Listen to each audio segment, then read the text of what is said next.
Hello. Welcome to a reading from the Bible, 1 Samuel chapter 22.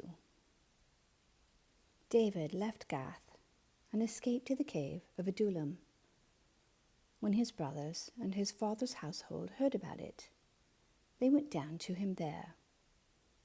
All those who were in distress or in debt or discontented gathered around him, and he became their commander. About 400 men were with him.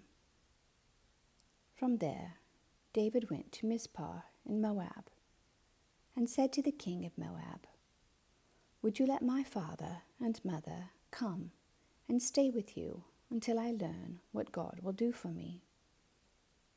So he left them with the king of Moab, and they stayed with him as long as David was in the stronghold.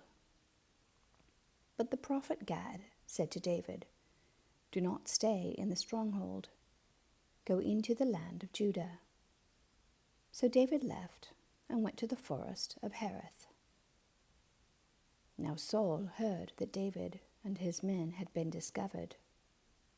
And Saul was seated, spear in hand, under the tamarisk tree on the hill at Gibeah, with all his officials standing at his side. He said to them, "Listen, men of Benjamin. Will the son of Jesse give all of you fields and vineyards? Will he make all of you commanders of thousands and commanders of hundreds? Is that why you have all conspired against me? No one tells me when my son makes a covenant with the son of Jesse. None of you is concerned about me, or tells me that my son has incited my servant to lie in wait for me, as he does today." But Doeg the Edomite, who was standing with Saul's officials, said, "I saw the son of Jesse come to Ahimelech, son of Ahitubah, at Nob. Ahimelech inquired of the Lord for him. He also gave him provisions and the sword of Goliath the Philistine." Then the king sent for the priest Ahimelech, son of Ahitub, and all the men of his family, who were the priests at Nob, and they all came to the king. Saul said, "Listen now, son of Ahitub."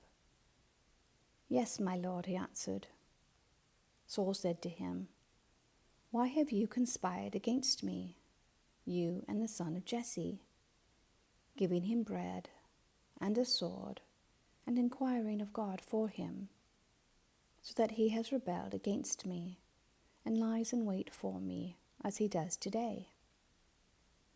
Ahimelech answered the king, "Who of all your servants is as loyal as David, the king's son-in-law, captain of your bodyguard, and highly respected in your household?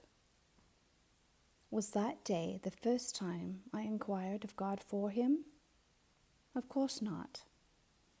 Let not the king accuse your servant or any of his father's family, for your servant knows nothing at all about this whole affair."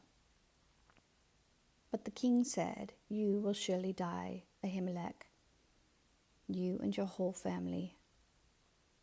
Then the king ordered the guards at his side, "Turn and kill the priests of the Lord, because they too have sided with David. They knew he was fleeing, yet they did not tell me." But the king's officials were unwilling to raise a hand to strike the priests of the Lord. The king then ordered Doeg, "You turn and strike down the priests."